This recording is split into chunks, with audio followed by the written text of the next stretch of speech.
Estamos con Javier Milei, economista, una persona muy disruptiva, polémica, dice muchas verdades, a veces es lacerante con las cosas que dice, pero bueno, una persona que siempre pone todo sobre la mesa. ¿Cómo te va, Javier? ¿Qué tal? ¿Cómo estás? Bien, gracias por estar con nosotros. Un placer. Yo tengo para preguntarte cosas de economía, obviamente de política, ahora que te volcaste de lleno a la política, porque siempre hiciste en cierta medida política, pero te quiero preguntar un poco sobre vos antes. Pues la gente ve a ese Javier Milei, que a veces anda a los gritos, a veces se pelea, a veces no, a veces tiene tonos moderados, pero que es muy disruptivo, polémico y demás, pero es el economista ese. ¿Y quién está atrás del economista? O sea, primero, ¿cuántos años tenés? 50. 50. ¿Y estudiaste dónde? ¿Acá? ¿Afuera? Yo hice la licenciatura en Economía en la Universidad de Belgrano. Después hice la primera maestría en el Instituto para el Desarrollo Económico y Social, es decir, una maestría con perfil keynesiano. Y la segunda maestría la hice en el Instituto Torcuato Di Itela, en la Universidad Torcuato Di Itela. Ahora, pero en un instituto keynesiano y odias a Keynes. Bueno, porque justamente lo estudié a fondo. De hecho, yo tengo un libro sobre Keynes que se llama Desenmascarando la mentira keynesiana, que el año que fue publicado para la editorial fue una editorial internacional, fue su libro más vendido en ese año. Y bueno, lo he presentado en varios lugares del mundo y ahora hace poco he terminado de hacer la ampliación del mismo, donde además contemplamos las respuestas de los keynesianos y cómo el ala neoclásica ortodoxa le contesta. Y le volvés a contestar, digamos, a lo que te respondieron, a tu libro original. No tanto, sino más que nada cómo siguió el debate post Milton Friedman y Robert Lucas. Y decime una cosa, ¿y cuándo te volcás al liberalismo pleno, digamos? Mira... Porque tu formación inicial no es liberal. No, porque en Argentina los economistas están formados para ser keynesianos o ser economistas heterodoxos. O sea, hay un proceso de lavado de cerebro muy grande en las universidades. De hecho, la CONIAU no te aprobaría un programa que no salga alguien que sea alguien que esté enamorado del Estado. Mira, si bien la evolución en mi pensamiento a mí me llevó a tener una posición más ortodoxa a la luz de cómo veía que los instrumentos heterodoxos y keynesianos fallaban en la vida real. Yo básicamente me vuelco a estudiar y me especializo en crecimiento económico. Y yo había arrancado a dar clases de microeconomía a los 20 años, o sea, yo tengo 30 años de experiencia de docencia universitaria. Y una de las cosas que me pasaba era que cuando vos mirás los procesos de crecimiento económico, se caracterizan por una estructura que se llama rendimientos crecientes. Es decir, ¿me entendés? O sea, vos tenés que en los últimos 220 años, ponele, o si tomás entre el año 1800 y el 2000, la población casi se multiplica por 7 veces y la producción se multiplica por más de 10 veces. Entonces, eso se va de patadas con lo que se llama el paradigma competitivo, es decir, que vos generás ese resultado de los rendimientos crecientes está asociado con estructuras monopólicas o estructuras concentradas. Y la pregunta era, si eso es malo desde el punto de vista de la teoría económica, ¿cómo puede ser que cuando arrancó este proceso de crecimiento explosivo, ¿sí? Había 95% de la población viviendo debajo de la línea de pobreza extrema, o sea, el equivalente de menos de $1 diario, y hoy ese número sí es menos del 5%, o parado en el año 2000, 10%. Entonces, la pregunta era, ¿cómo podía ser que algo que generó un proceso tan virtuoso podía ser tan malo? Y ahí tuve la dicha, ¿sí?, de toparme con un artículo de Murray Rothbard que se llama Monopolio y Competencia, que la traducción la hizo Alberto Venegas Lynch. El padre de Alberto Venegas Lynch, hijo, que es el máximo referente de toda la historia argentina del liberalismo, con quien además tengo el honor de ser su amigo, de él, de sus hijos. Y no solo eso, sino que además no solo es el máximo referente de habla hispana en Argentina, sino, digamos, a nivel mundial. O sea, probablemente esté solamente a su nivel Jesús Huerta de Soto o Anzo Bastos. O sea, y cuando yo leí ese trabajo de Rothbard, yo no me olvido más, son 140 hojas. Yo me lo leí en una tardecita Y cuando terminé de leerlo dije, durante más de 20 años estuve engañando a mis alumnos de microeconomía. Todo lo que enseñé de estructura de mercado está mal y eso me generó una revolución tremenda. Eso fue en el año 2014. Y ahí empecé a leer los autores austríacos con mucha intensidad, no solo a Rothbard, digamos que es el inventor del anarcocapitalismo, sino empecé a leer muy fuertemente a Mises. De Mises tengo una anécdota muy hermosa. El libro más importante de la historia de la escuela austríaca, y para mí uno de los, si no es el libro más importante de la historia de la economía, le anda cerca, es un libro de Mises que se llama La acción humana. Y bueno, tengo una, para que te des una idea, tengo una biblioteca física mainstream de 1500 ejemplares y tengo más de 500 libros de escuela austríaca y después tengo 5000 libros digitales. O sea, tengo una cuestión de que me gusta mucho leer. Pero yo a algunos libros les guardo mucho cariño. Entonces, yo me había comprado un libro, lo leí entero, después me compré otro para tener en la oficina y después me compré uno para que quedara impecable adentro de casa, que lo tengo todavía, digamos... Casi como una obra de arte lo tenés. Sí, sí, claro. Y el de la oficina es muy interesante porque lo empecé a subrayar, porque ese lo tenía justamente para darle con todo. Sí. Y que en mis ratos libres también leía Mises y cosas así, leía Mises. Y vos sabés que un día tenía que buscar un tema y abro el libro y estaba subrayado. Y después... ¿Y vos no lo habías subrayado? No, sí. Ah. Y después miro otra parte y estaba subrayado. Y cuando lo empiezo a revisar estaba todo subrayado. Lo había vuelto a leer, o sea, lo leí 3 veces, La acción humana. Ah, ya lo habías leído. Es una maravilla. Contame una cosa. Ahora, ¿no sentís que toda esa carga liberal que tenés, ¿no? Y todo lo que ponés, está como disociado del país donde vivís? Sí. O sea, estás viviendo con una intensidad del liberalismo en un lugar donde parece sapo de otro pozo. Sí, bueno, vos sabés que cuando a mí me preguntan sobre las cosas maravillosas que me están pasando, yo lo llamo el error tipo 2. ¿Qué es eso? Tiene 2 características muy importantes para manejar el ego también, ¿no? El error tipo 2 es cuando haces todo mal y te sale bien. O sea, el error tipo 1, hiciste todo bien y te salió mal. El error tipo 2 es, hiciste todo mal y te salió bien. A ver, en general los economistas no son personas populares, son tipos bastante agrios, la verdad que la gente no los quiere, o sea, no son personas populares. En segundo lugar, pensá que si vos mirás mi obra académica, yo tengo 52 artículos académicos y 16 libros. Entonces, cuando vos mirás mis artículos académicos, hay algunos que tienen ecuaciones hasta en las conclusiones. Es decir, yo trabajé mucho y me formé mucho en la matemática. Yo, de hecho, muchos años fui profesor por concurso de economía matemática o matemáticas para economistas, según la universidad le dan el nombre. Y en ese contexto de tanta carga matemática y todo, o sea, también somos menos populares los que usamos matemáticas.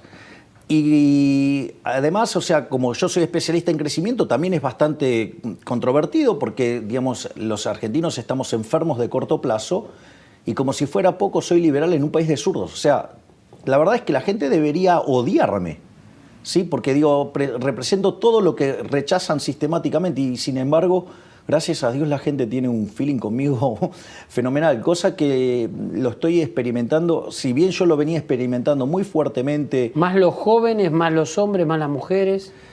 Te diría que está más focalizado sobre los jóvenes. O sea, hay situaciones con los jóvenes que son verdaderamente impresionantes.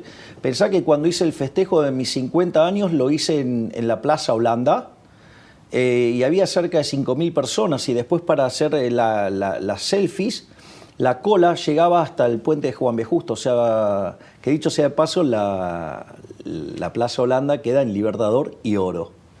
Bien libertario eso es. Escuchame una cosa, a ver, sos especialista en crecimiento, vayamos a hablar de economía ahora y del país.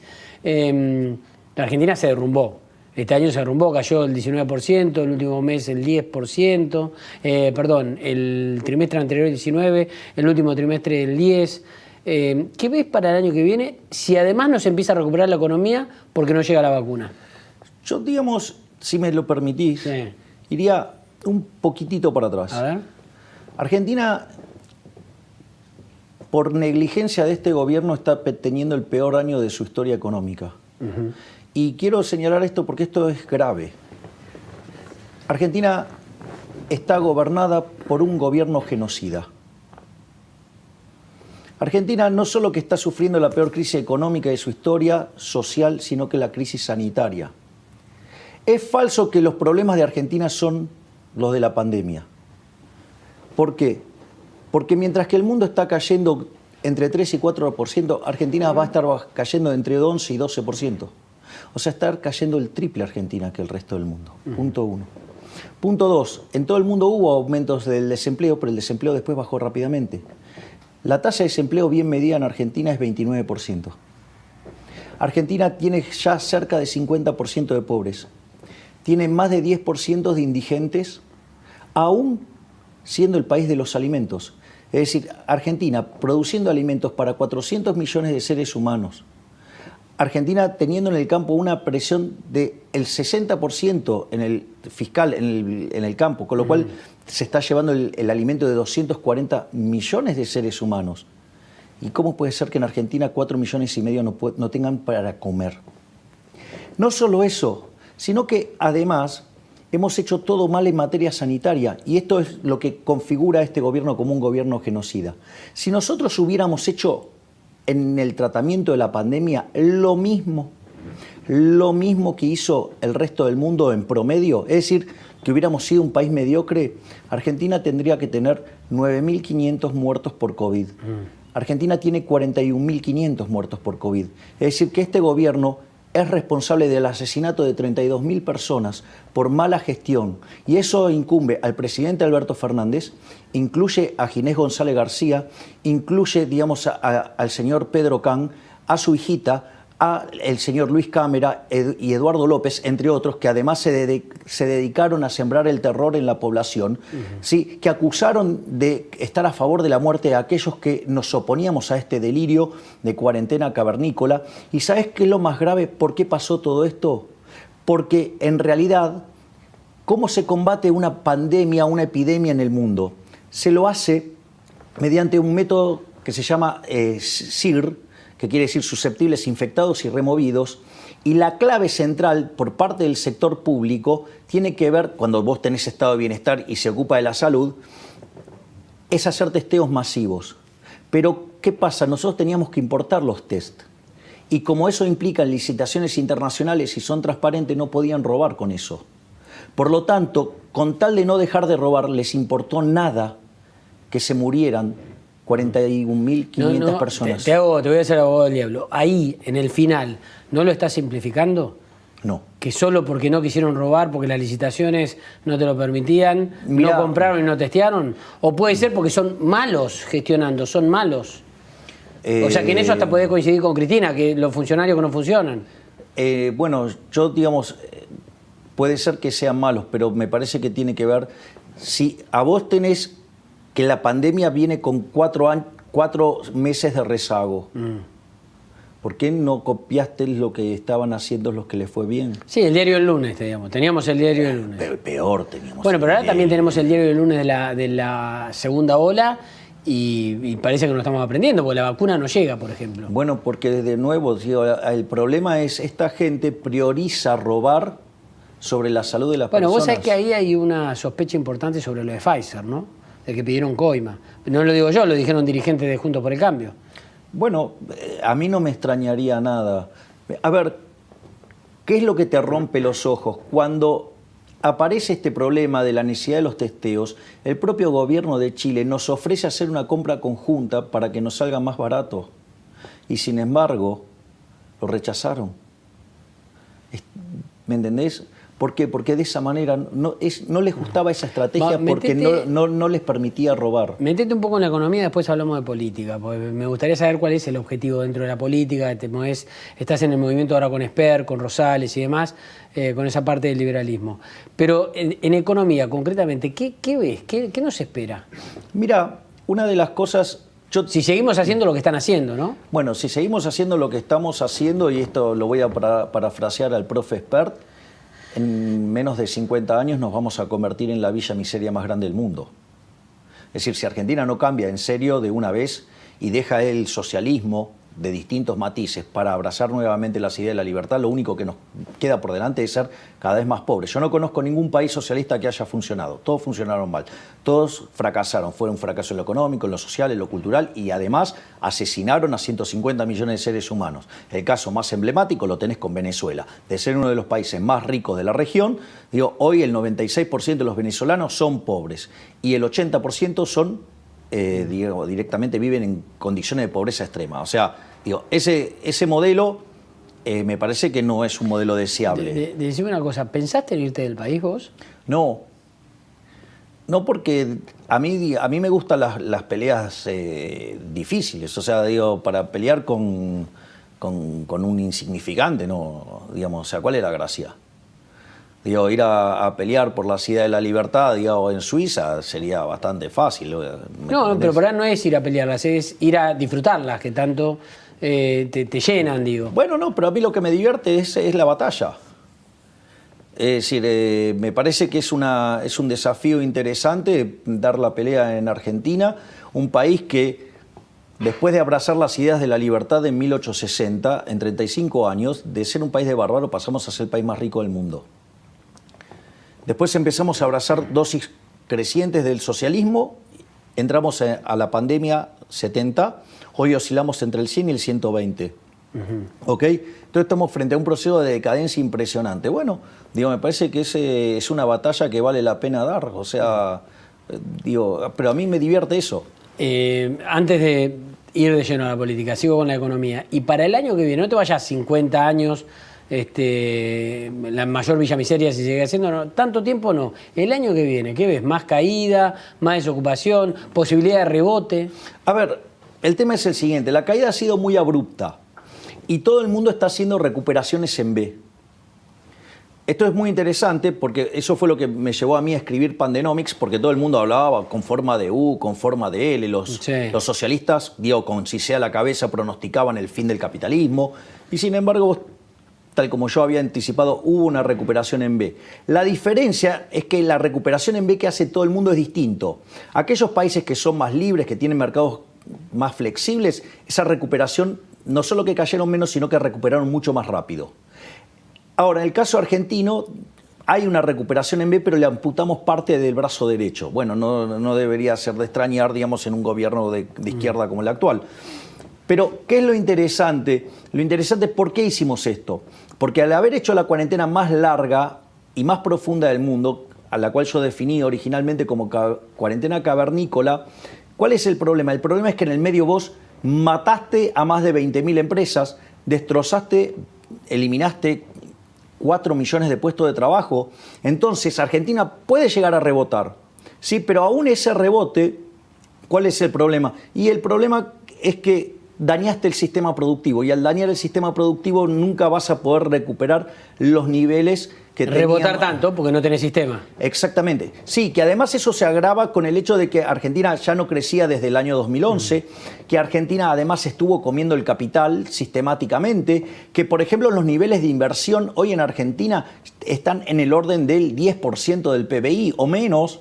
Entonces cuando vos te mirás, cuando vos para en realidad lograr mantener el stock de capital tendrías que tener más o menos 15% de inversión en términos del PBI. Si querés crecer a tasas del 4 o 5%, tenés que crecer, por ejemplo, invertir 25% del PBI. Entonces, digo, verdaderamente Argentina tiene un problema muy grave, se comió el capital, no invierte y toma medidas que en realidad lo que hacen es destruir el ahorro, que esa es la trampa keynesiana.